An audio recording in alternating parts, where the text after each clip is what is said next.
the years that she was going to this camp, she can't go to the camp anymore. She's too old. But the year she was going to this camp, we would never fly anywhere on vacation. We would just do camping locally because it was just the only way to fit in time away while she had these camps. We've only started to do flying away vacations because she can no longer do this camp and we don't have to we don't have to plan everything around it. But it was fantastic. I wouldn't change it. She loved the camp so much. It was definitely worth it. And we love camping. So camping is such a great way to vacation easily and, relatively inexpensively. On this part 2 of episode 94, I talk about summer planning if you want to get your kid into some of the more specialized summer camps, or if you want to plan a big vacation, now's the time to start. And if you have less time and less money, I also talk about some options in that scenario too. All of that on this episode, starting now. Hi, I'm Allegra, and it's Thursday, and I'm so happy to be with you. My company is called Beyond Your Wildest Dreams, and I'm all about helping you prioritize yourself and your goals, and doing that by harnessing the power of planning. Because let me tell you, I have found that in my life, planning makes everything easier. Planning makes everything possible, almost everything. I guess there's some things that are out of our control, but vast majority of the time, we do have some say over how we spend our time. And planning is what makes it possible for me to take care of myself, have a business, show up as my best self for my family and the other people that I provide care for. It's interesting because I'm going to be speaking next week at an event, and it's all women, but not all the women are moms. The thing is, though, is that at some point in your life, you're probably going to have to take care of somebody, whether it's a parent or a sibling or a grandparent or a spouse. The reality is that a lot of caregiving does fall on the shoulders of women. Men as well. Men are also caregivers. However, more often it falls on to women. And I know from my experience that, my basically all the way up until I would say mid-30s, the only person I really had to think about was myself and my spouse. And if we had a fur baby at that point, then a fur baby. But once I became a mom and once I got a little bit older and now had to provide support to my mother, my mother-in-law, my grandmother, suddenly I had a lot of people who had claims on my time. And so if you currently are not a caregiver, it's still great to harness the power of planning because that is going to make it possible for you to still prioritize yourself even while you have people with other claims on your time. So I have co-authored 4 books with Natasha Corrigan, who is a frequent guest on the podcast. And if you're looking for a quick win, then this is the book that you want. 3, 2, 1, done. 3 simple strategies to get your to-do list done. And this is all about giving you a framework so that you know how to look at a list of things that you have to get done and you know where to start. If you've ever written down a list and you have like 20, 30 things on that list and you think to yourself, oh my gosh, I don't even know where to start. Well, guess what? There is a strategic way to think about it, and we give it to you in this book. Okay, so let's talk about summertime. Topic number 2, summertime is coming for those of you who have older kiddos. It might be starting in May. Other people might be starting in June.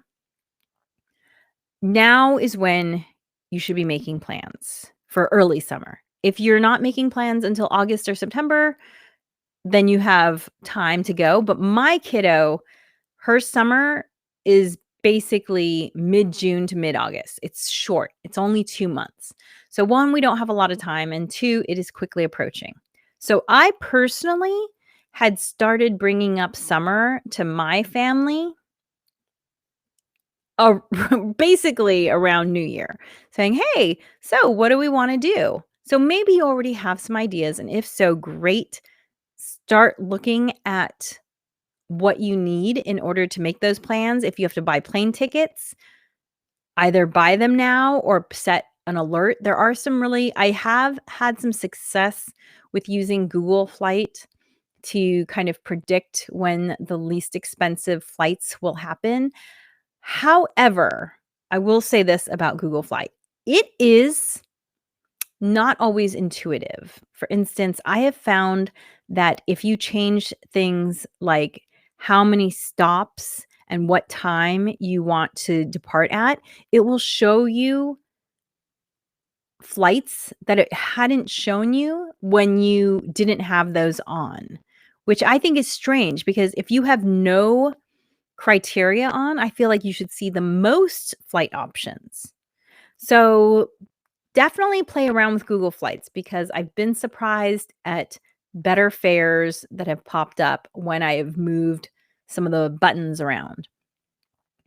If your kid is interested or you're interested in your child going to camp, this is definitely a great time, especially because at least where I live, some of the smaller camps, they fill up really fast. So for instance, my daughter was interested in a really, really specialized camp that only had like 30 spots.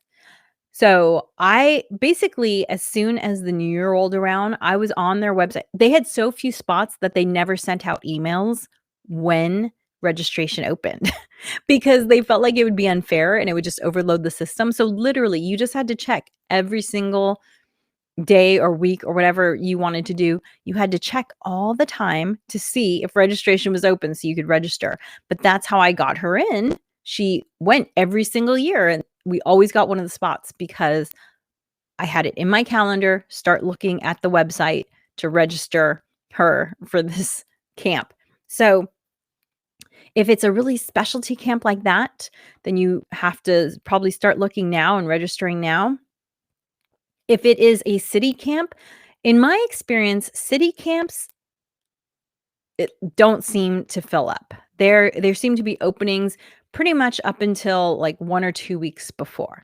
This probably varies a lot depending on where you are, but that's been my experience in the Los Angeles area. So, let's say at the last minute your kid wants to go to camp, check out the city camps. There are so many options, at least in the Los Angeles area. I can't speak for every city as to what your camps are. I'd love to hear from you about your experience with camps and how, what the time frame is for signing up for those.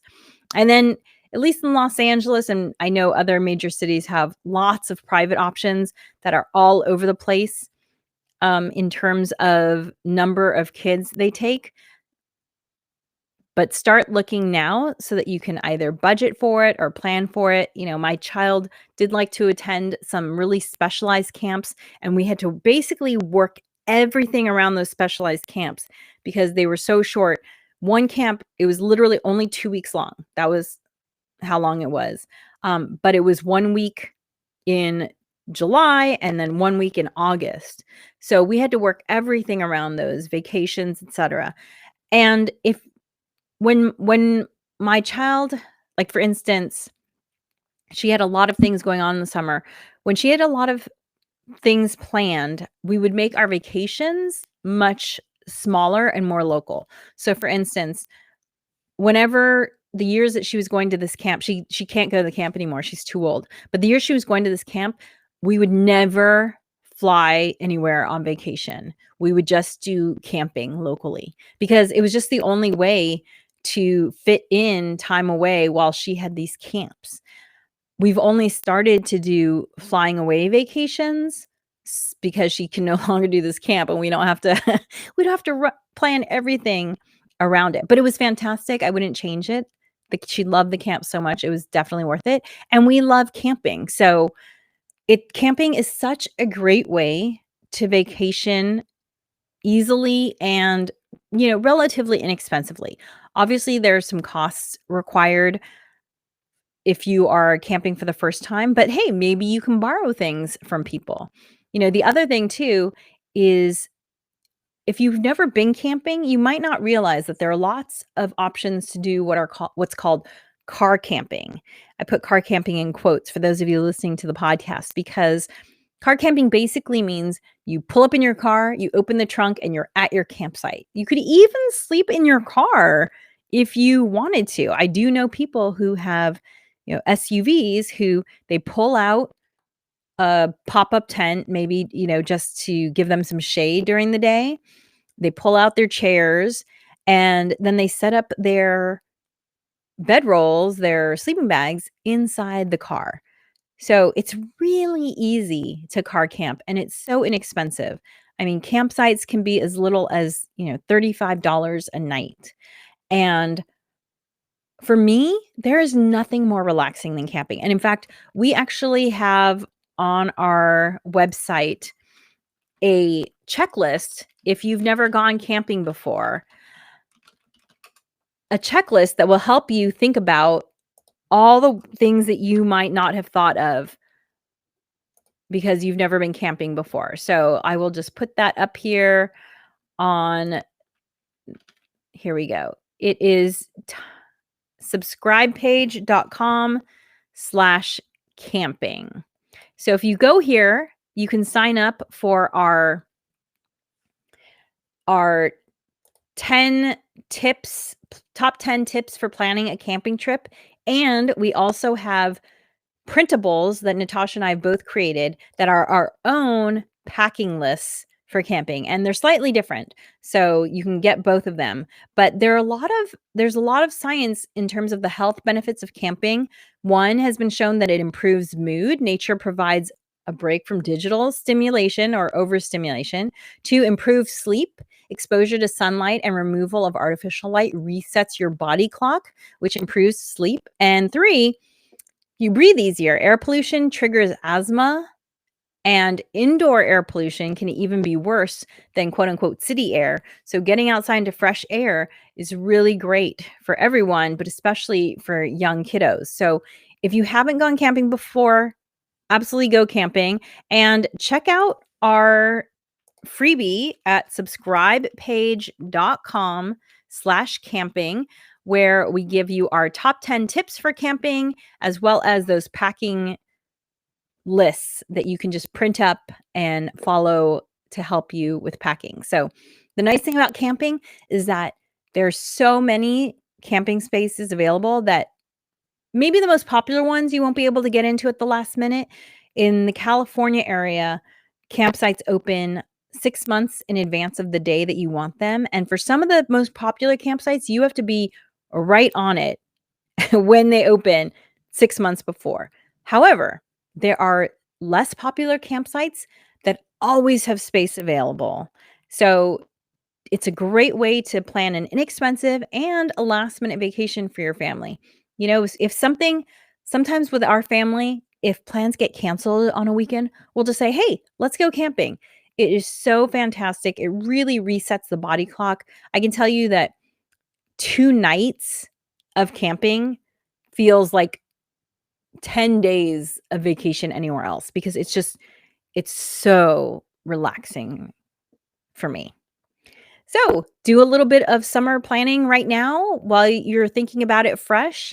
And remember, there's always other ways to figure out what you want. If you want some time off, there's ways to get it inexpensively and easily. You just might have to consider doing something you've never done before, like camping, which I highly recommend. Thank you so much. And remember, planning makes everything easier. And if you're ready to take your planning to the next level, we have our life design course called Harness the Power of Planning. And it is now available on demand at tinyurl.com/HPOP on demand. That's tinyurl.com/HPOP on demand, or simply hit that QR code if you are watching this live. Next week, I have a really, really special episode. If you all remember, about a month ago, I was on vacation with some of my closest girlfriends, and they're going to be rejoining me next week to talk about what it's like 1 month later. They say that they say that they always do things a little bit differently once they come back from being on vacation with me. And so I thought it'd be fun to hear, okay, well, what does that mean exactly?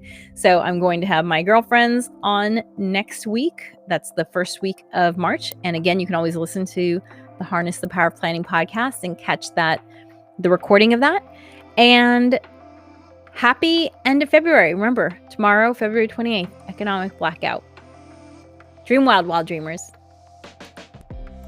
If you want to take your planning skills to the next level, consider taking the Harness the Power of Planning workshop. It's available on demand at tinyurl.com/HPOP on demand, all one word.